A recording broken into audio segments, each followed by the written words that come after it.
오늘 우리에게 주신 하나님 말씀은 이사야 64장 5절부터 9절까지 말씀입니다.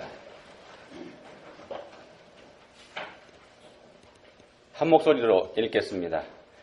주께서 기쁘게 공의를 행하는 자와 주의 길에서 주를 기억하는 자를 선대하시거늘 우리가 범죄함으로 주께서 진노하셨사오며 이 현상이 이미 오래되었사오니 우리가 어찌 구원을 얻을 수 있으리이까? 무릇 우리는 다 부정한 자 같아서 우리의 의는 다 더러운 옷 같으며 우리는 다 잎사귀같이 시들므로 우리의 죄악이 바람같이 우리를 몰아가나이다. 주의 이름을 부르는 자가 없으며 스스로 분발하여 주를 붙잡는 자가 없사오니 이는 주께서 우리에게 얼굴을 숨기시며 우리의 죄악으로 말미암아 우리가 소멸되게 하셨습니다. 그러나 여호와여, 이제 주는 우리 아버지시니이다. 우리는 진흙이요 주는 토기장이시니 우리는 다 주의 손으로 지으신 것이니이다. 여호와여, 너무 분노하지 마시오며 죄악을 영원히 기억하지 마시옵소서. 구하오니 보시옵소서, 보시옵소서. 우리는 다 주의 백성이니이다. 아멘. 구약 성경에 있는 욥기 다 읽어보셨죠? 죄도 없이 애매하게 고난받는 얘기가 거기 있지 않습니까? 그 내용을 대략 살펴보면 이렇습니다. 다 아시는 얘기지만 한번 정리해 보시기 바랍니다. 욥의 믿음이 워낙 좋습니다. 하나님께서도 인정하신 그런 믿음을 가지고 있습니다. 그러니까 하나님께서 그 믿음이 좋은 욥에게 엄청난 복을 주셨습니다. 10명의 자녀를 주셨고 재벌 수준의 재산을 갖게 하셨고 모든 사람들로부터도 존경받는 그런 인물이 되게 해주셨습니다. 자, 이 정도 되면 이제 가장 완전한 복을 가진 사람이다. 이렇게 얘기할 수 있지 않겠습니까? 자식의 복을 받았고 물질의 복을 받았고 거기에 명예의 복까지 더해서 다 받았으니까 말입니다. 하나님께 이런 복을 받았습니다. 자, 이런 사람이 있으면은 이 사람을 사탄이 어떻게 할까요? 내버려 두지 않을 것 분명하지 않습니까? 그렇게 복을 많이 주셨으니까 하나님 잘 믿는 것 당연하지요. 이렇게 빈정됩니다. 이게 하나님께서 사탄에게 욥의 재산을 다 뺏어도 좋다. 이런 허락을 내리시죠. 그랬더니 사탄이 얼른 가서 욥의 자식과 재산 한순간에 다 뺏어가 버립니다. 근데 욥의 믿음이 흔들리지 않습니다. 여전히 믿음을 지킵니다. 이렇게 실패한 사탄, 이렇게 포기할 것 같은데 아닙니다. 절대 안 합니다. 다시 또 시비를 걸어옵니다. 욥 자신에게는 아무 일이 없으니까 그 믿음을 지킬 수 있는 겁니다. 이번엔 이렇게 빈정됩니다. 자식이 죽고 재산이 없어지고 했다고 하지만 욥 자신에게는 털끝 하나 상하지 않았지 않습니까? 이 얘기입니다. 그래서 욥이 담대할 수 있는 거다. 하나님께서 사탄에게 그러면 그 욥의 몸에 손을 대도 좋다. 이렇게 허락을 해주십니다. 사탄이 얼른 달려가서 욥의 머리끝부터 발끝까지 욕창이 나게 합니다. 욥이 너무너무 가려워서 깨어진 기아 조각을 가져다가 몸을 푹푹 긁어서 피가 날 정도로 긁어대도 가려움이 가시지 않는 그런 지경으로까지 처참하게 만들어버립니다. 자, 이런 모습을 옆에서 보고 있는 사람들, 그동안에 욥을 존경해왔던 사람들이 하나씩 떠나갑니다. 욥을 조롱하게 되고 욥에 대해 가지고 있었던 존경심도 다 버리게 됩니다. 자녀의 복도 사라졌고 물질의 복도 사라졌고 명예의 복까지 모든 복이 다 사라져버렸습니다. 그럼에도 끝까지 하나님을 배신하지 않은 믿음의 사람 욥에게 하나님께서 전의 것보다 갑절로 갚아주신다. 이 내용이 욥기의 내용이지 않습니까? 이 욥의 이야기와 함께 오늘 말씀을 들으시면 더 이해가 쉬우실 것 같아서 다 아시는 내용이지만 한번 같이 생각을 해봤습니다. 오늘 말씀 가운데서 고난의 메커니즘, 이거 한번 이해해 보시기를 바랍니다. 어떻게 고난이 우리에게 다가오는지, 요거 말입니다. 이 결론부터 말씀드리면은요, 고난은, 우리가 당하는 고난, 하나님께서 주시는 거 아닙니다. 이 세상의 주관자를 자처하는 사탄의 간사함과 치사함, 여기에서 나오는 게 우리가 당하고 있는 고난입니다. 이게 결론입니다. 오늘 주보에도 제가 내용을 요약해서 올렸습니다만 어제 아침 예배에서 요한계시록 9장을 살펴봤는데 요한계시록 9장을 통해서 사탄이 얼마나 간사하고 얼마나 치사한 놈인지 그거 살펴봤었습니다. 무저갱의 열쇠를 받은 사탄이 무저갱을 열어서 엄청난 벌레떼를 불러냅니다. 그래가지고 그걸로 그 벌레떼로 사람들을 괴롭힙니다. 근데 사탄이 괴롭히는 그 사람들, 그 대상이 누군가 하면은요, 자기를 따르는 사람들입니다. 자기 편입니다. 그런 사람들을 괴롭힙니다. 하나님께서 표시를 해놓으신 사람들, 그러니까 하나님께서 얘는 내 백성, 이렇게 표시를 해놓은 사람은 털끝 하나 건드릴 수 없기 때문에 그런 짓을 합니다. 하나님께서 건드리지 못하게 하셨기 때문입니다. 그 분풀이를 엉뚱하게 자기를 따르는 사람들한테 하는 겁니다. 우리가 잘 알고 있는 짐승의 표를 받은 사람들에게서 종기가 나게 합니다. 이때 사람들이 그게 얼마나 고통스러운지, 욥이 그랬던 것처럼요. 얼마나 고통스러웠던지 차라리 죽는 게 낫겠다 이렇게 생각하고 죽으면 좋겠다 이렇게 죽음을 원합니다. 하지만 죽을 수가 없습니다. 왜냐하면 하나님께서 그때는 죽음을 막아버리셨기 때문입니다. 죽음의 권세를 제한시켜 놓으셨습니다. 그런데 간교한 사탄이 사람들의 그 고통의 책임을 하나님께로 떠넘깁니다. 여기에 사람들이 미혹됩니다. 사탄에게 미혹된 사람들은 성경에서 오랫동안 예언해 왔던 대로 종말의 때에 사람들에게 고난이 닥치는데도 불구하고 회개하기는커녕 오히려 하나님을 원망하게 됩니다.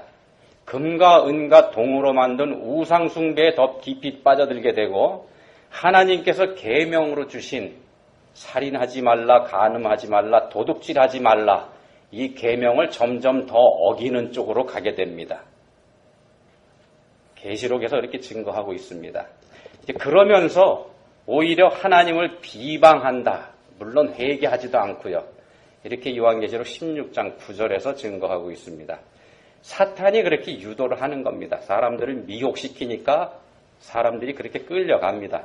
자기가 가진 권세로, 사탄이 자기가 가진 권세로 자기를 따르는 사람들을 자기가 괴롭히면서도 그 책임을 하나님께로 돌려버리는 간교하고 파렴치한 놈이 바로 사탄이라는 말씀입니다.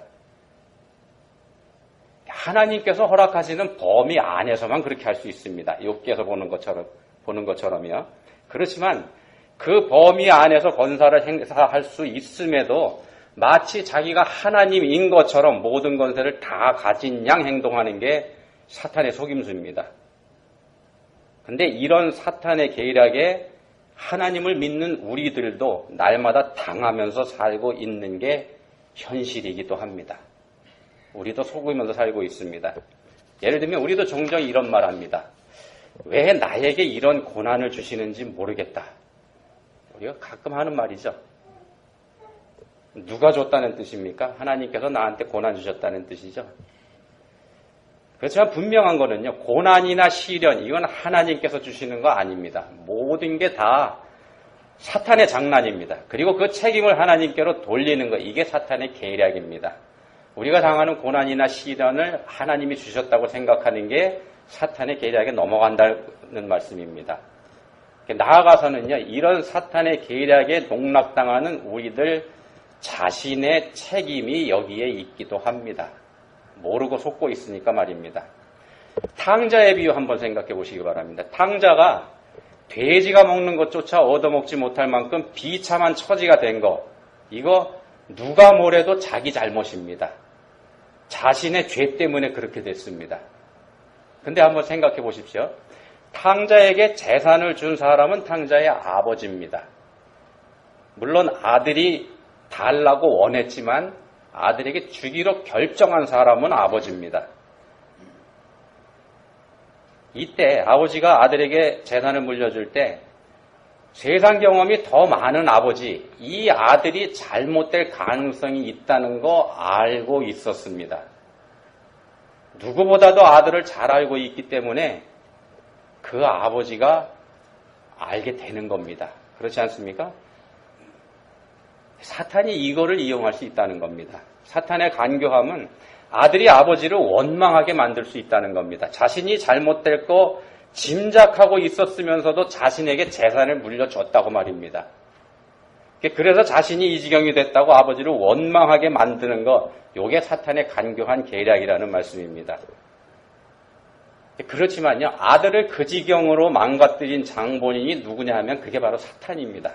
사탄이 그 짓을 했습니다. 아들을 유혹해서 아버지를 떠나게 만들었고, 아들의 주변에 돈을 노리는 사람들이 모여들게 했고, 돈이 떨어지니까 사람들로부터 버림받게 했고, 마침내 되지만도 못한 인간으로 망가뜨려지게 된 것. 이거 사탄이 한 장난이라는 겁니다. 그리고는 그 책임을 아버지에게 돌리는 것. 이게 사탄의 계략이라는 말씀입니다. 이 탕자의 비유 말씀이 성경에 들어가게 된 이유, 다행히 탕자가 이 사탄의 계략에 빠지지 않았기 때문입니다. 탕자가 누가복음 15장 17절에서 말씀하는 것처럼요, 스스로 돌이켜 아버지의 사랑을 생각한 것, 이게 결정적입니다. 스스로 돌이켜 아버지의 사랑을 생각한 것. 탕자는 아버지를 원망하는 대신에 아버지의 사랑을 생각을 했습니다. 그 배경에는요, 자기 자신이 죄인이라는 인식이 먼저 있었습니다. 이게 먼저 있었습니다. 내가 잘못했다고 인정하는 것. 자신이 죄인이라는 인식을 하지 못했다면 모든 원망은 아버지께로 갈 수밖에 없습니다. 사탄이 노리는 대로 말입니다. 그래서 자신이 죄인이라는 사실을 깨닫고 인정하는 것, 이게 매우 중요하다는 말씀입니다. 인간은 생각하는 갈대라는 말을 파스칼이라고 하는 철학자가 얘기를 했죠. 근데 이 파스칼이라고 하는 철학자가 이런 말도 했습니다. 인간에게는 두 종류가 있다. 두 종류의 인간이 있다. 한 종류는 어떤 거냐면 자신을 의인이라고 생각하는 죄인. 자신을 의인이라고 생각하는 죄인. 이게 한 종류고요. 또 한 가지 사람은 자신을 죄인이라고 생각하는 의인. 이해가시죠? 무슨 말씀인지? 자신이 죄인인 줄 아는 사람이 의인이 될 수가 있습니다. 자기가 죄인인 걸 아는 사람이 의인이 될 수가 있습니다. 죄인이기 때문에 회개할 수 있기 때문에 그렇습니다. 그렇지만 자신에게 죄가 없다고 생각하는 사람에게는 회개할 기회가 없습니다. 죄가 없으니까 회개할 필요가 없기 때문입니다. 그래서 이런 사람들에게는요, 우리가 나가서 예수 믿고 천국에 가세요 이렇게 전도를 하면 무슨 답이 돌아오는가 하면 너나 잘 믿고 너나 가세요 이런 답이 돌아오게 돼 있습니다. 이 사탄에게 농락당하고 있는 겁니다. 이게 우리 눈에 다른 사람의 죄가 보일 때, 또 나한테는 죄가 없다는 생각이 들 때, 또 나는 그래도 저 사람보다 낫다 이런 생각이 들 때, 그럴 때가 바로 우리가 사탄에게 속고 있는 때입니다. 본문 6절에서 이렇게 말씀합니다. 무릇 우리는 다 부정한 자 같아서 우리의 의는 다 더러운 옷 같으며 우리는 다 잎사귀같이 시들므로 우리의 죄악이 바람같이 우리를 몰아가나이다. 누구나 다 하나님 앞에서 죄인입니다. 누구도 예외가 없습니다. 얼마나 더러운 죄인인가 하면은요, 본문에 보시면 더러운 옷 이렇게 표현이 되어 있죠. 이 말의 원어가 가지는 뜻이 뭐냐면은 더러운 걸레, 월경, 사용한 생리대 이런 뜻이 이 말 안에 들어가 있습니다. 누구나 다 더럽다 그런 뜻입니다. 더러워도 보통 더러운 게 아닙니다. 마른 나뭇잎이 바람에 속절없이 날려가는 것처럼 사탄이 농락하는 대로 속절없이 당할 수밖에 없는 처지가 바로 이 더러운 죄인들의 처지입니다. 본문 7절에서 말씀하는 것처럼 우리 스스로는 주의 이름을 부를 수도 없고 주를 붙잡을 수도 없는 그런 처지가 바로 죄인된 우리들의 모습이라는 말씀입니다. 7절에 보시면은 주께서 우리에게 얼굴을 숨기신다 이런 말씀이 있는데 우리가 그렇게 대책이 없는 존재가 되는 이유는 바로 하나님께서 우리에게 얼굴을 숨기시기 때문입니다. 하나님께서 우리에게 얼굴을 숨기시기 때문에 그렇게 됩니다. 왜 그러냐 하면 하나님은 거룩하신 분이기 때문입니다. 거룩하신 분이 얼굴을 더러운 죄인한테 향하게 되면 죄인은 큰일 납니다. 로마서에서는 이 하나님께서 얼굴을 숨기신다는 표현을 내버려 두신다는 말씀으로 바꿔서 표현을 했습니다. 내버려 두신다. 로마서 1장 24절에 보시면 그들을 마음의 정욕대로 내버려 두사. 마음의 정욕대로 더러움에 내버려 두사. 이렇게 말씀을 하고요. 1장 28절에서는 그들을 상실한 마음대로 내버려 두사. 이렇게 말씀을 합니다. 내버려 두십니다. 하나님께서 상관하지 않고 내버려 두시는 것만큼 끔찍한 일이 없습니다. 가장 무서운 벌이 내버려 두시는 벌입니다. 하나님께서 상관하지 않으시고요.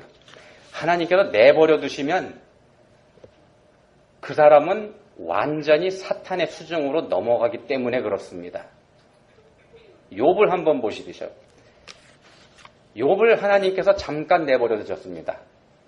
사탄에게 내어주셨죠. 그때 욥이 얼마나 처참하게 망가졌습니까? 다행히 욥은 하나님께서 뜻이 있으시기에 한계를 정해서 내어주셨습니다. 그래서 버텼죠. 그게 하나님의 은혜입니다. 하나님께서 끝까지 우리를 버리시지 않으신다는 뜻이 거기에 들어가 있기도 합니다. 그렇지만요, 끝내 하나님의 사랑에 응답하지 않는 사람, 끝내 하나님의 사랑에 응답하지 않는 사람은 하나님께서도 어쩔 수 없이 내버려 두실 수밖에 없는 때가 오고야 맙니다. 본문의 표현으로는 하나님께서 그 사람에게서 얼굴을 숨기시는 때입니다.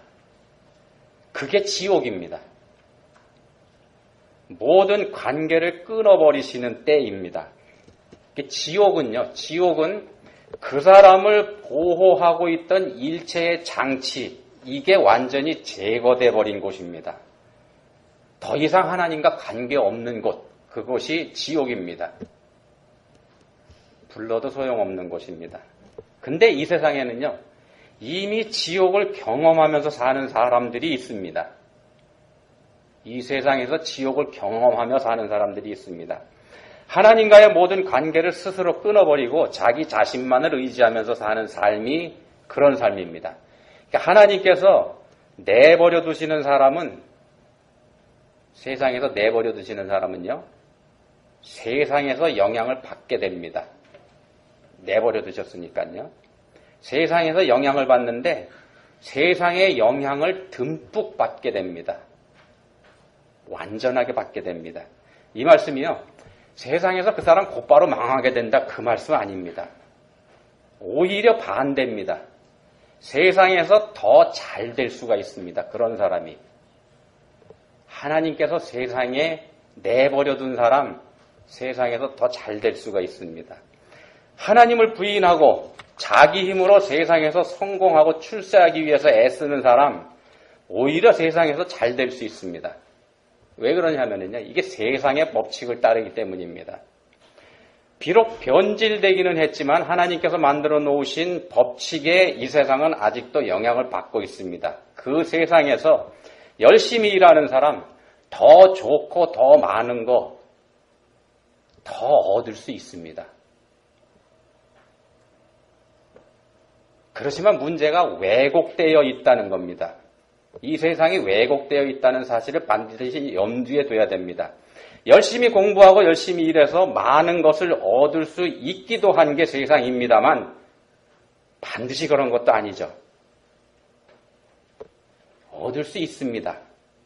얻을 수 있는데 권모와 술수가 거기에 더해지면 자신의 능력 이상을 얻을 수 있는 곳이 이 세상이기도 합니다.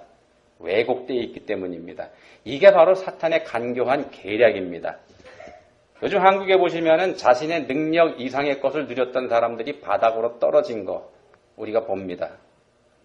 다 다 능력 좋은 사람들입니다. 실력 있는 사람들이고 자신이 수고한 대가로 그걸 얻었다고 스스로 생각했었을 것 같습니다. 그래서 누렸죠.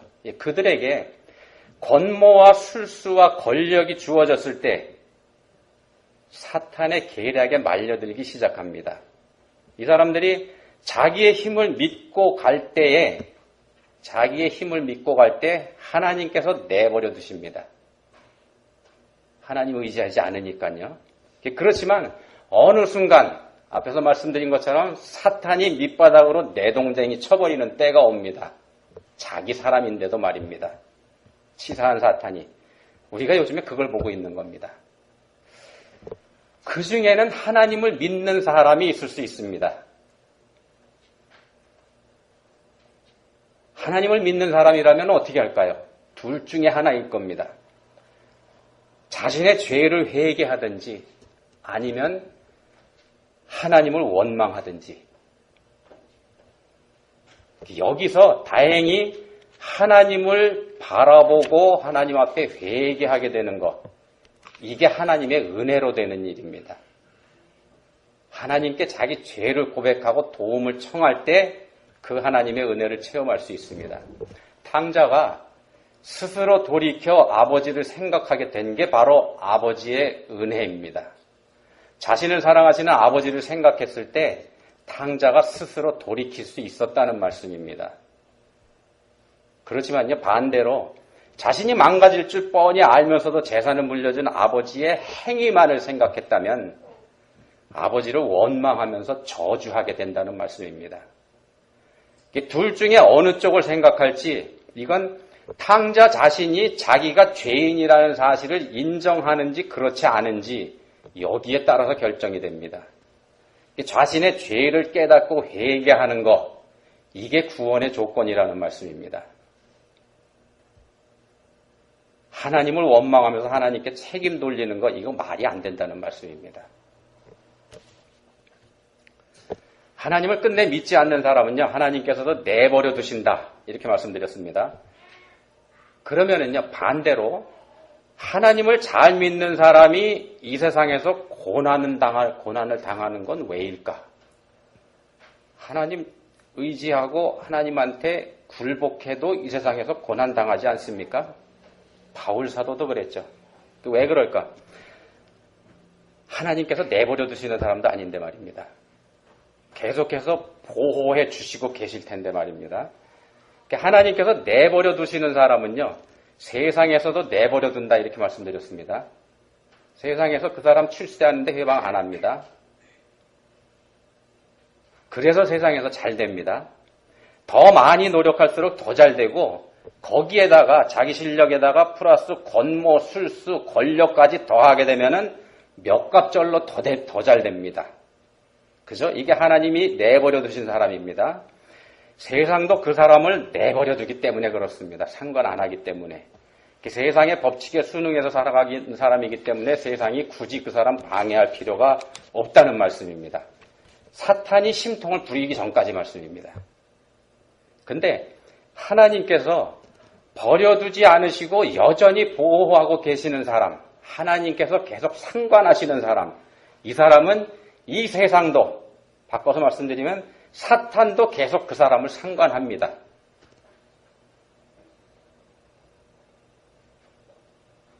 욥에게 그랬던 것처럼 말입니다. 하나님을 잘 믿는 사람이 어려움을 당하게 되는 까닭이 여기에 있습니다. 하나님을 잘 믿기 때문에 하나님께서도 그 사람 삶에 항상 상관하고 계시니까 시기와 질투와 거짓과 모함의 아비인 사탄이 그걸 그냥 내버려 두지 않는다는 말씀입니다. 상관합니다. 그래서 그의 삶에 고난이 오게 됩니다. 다시 말씀드립니다. 우리가 당하는 고난, 이거 하나님께서 주시는 거 아닙니다. 사탄이 주는 겁니다. 우리를 망가뜨려서 하나님을 원망하게 만드는 것, 이게 사탄의 목적입니다. 욥에게 그랬던 것처럼 말입니다. 욥에게 달려들었던 그 사탄이 오늘은 우리에게도 달려들고 있다는 말씀입니다. 똑같은 사탄입니다. 자, 그러면 우리가 어떻게 해야지 될까? 사탄이 달려들고 있으니까는요. 본문 8절 보시기 바랍니다. 그러나 여호와여 이제 주는 우리 아버지시니이다. 우리는 진흙이요 주는 토기장이시니 우리는 다 주의 손으로 지으신 것이니이다. 다른 거 없습니다. 하나님께서 우리의 아버지시라는 것, 이 사실을 기억하는 겁니다. 이게 답입니다. 하나님은 우리의 아버지이십니다. 아버지 한번 생각해 보십시오. 자식에 대한 아버지의 사랑, 이거 절대적입니다. 자식을 위해서는 자기 자신까지도 아낌없이 내어주는 분이 아버지입니다.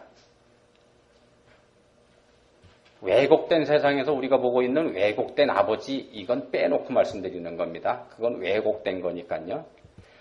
우리 육신의 아버지는 우리의 영적 아버지이신 하나님 아버지의 그림자입니다.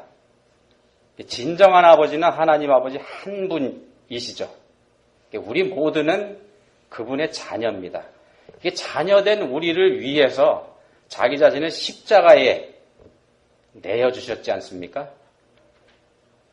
이 아버지를 기억하고 이 아버지와의 관계의 끈을 놓지 않는 것, 이게 사탄에게 당하지 않는 방법이라는 말씀입니다.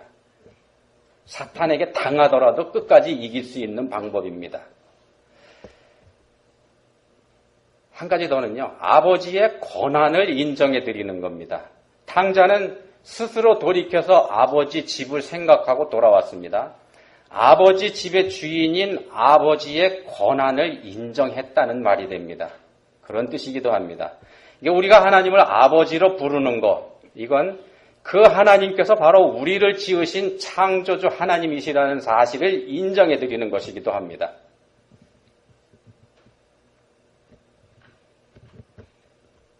예수님께서도 이런 방법으로 살으셨습니다. 우리와 같은 인간으로 오셨던 예수님께서 보여주신 모범도 언제나 아버지와의 관계의 끈을 놓지 않고 살으셨던 모습, 그런 겁니다.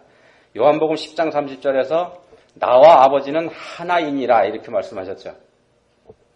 관계의 끈이 그만큼 단단하다는 말씀을 하신 겁니다. 아버지와 늘 연결되어 계신 것, 이걸 말씀하셨습니다. 그러면서 아버지 하나님의 뜻에 전적으로 순종하는 모습을 보셨죠. 아버지하고 하나이니까 그 아버지 뜻에 순종하지 않으실 리가 없습니다. 그걸 우리에게 보여주셨습니다. 모범으로 보여주신 겁니다. 이처럼 아버지와의 관계를 유지할 때 비록 사탄이 우리를 상관해서 핍박하는 일이 있다고 하더라도 마침내 승리하게 되는 겁니다. 욥이 그랬고 예수님도 그랬던 것처럼 말입니다. 믿는 사람이 고난을 받는 것, 이건 하나님과 연결되어 있는 관계의 끈을 끊기 위한 사탄의 교활한 술책 때문입니다. 하나님을 원망하게 만들려고 그런 짓을 합니다. 하나님께서 우리에게 고난을 주시는 것 절대 아닙니다. 따라서 우리가 고난을 당할 때 하나님 원망하는 것, 이건 사탄의 계략에 속아 넘어가는 겁니다. 우리가 해야 할 일은 하나님께서 우리 아버지시라는 사실을 믿는 겁니다. 우리를 절대로 버리지 않으신다는 사실을 믿고 또 우리를 지으신 창조주 하나님이시라는 사실을 인정해 드리는 것, 이거 두 가지입니다. 창조주 하나님이 우리 아버지 되신다는 사실을 믿는 우리 모두가 될 수 있기를 예수님 이름으로 축원합니다. 기도하시겠습니다. 하나님 아버지, 죄로 죽어야만 하는 저희들을 그저 내버려 두지 않으시고 하나님을 아버지로 부를 수 있게 허락해 주시니 감사합니다.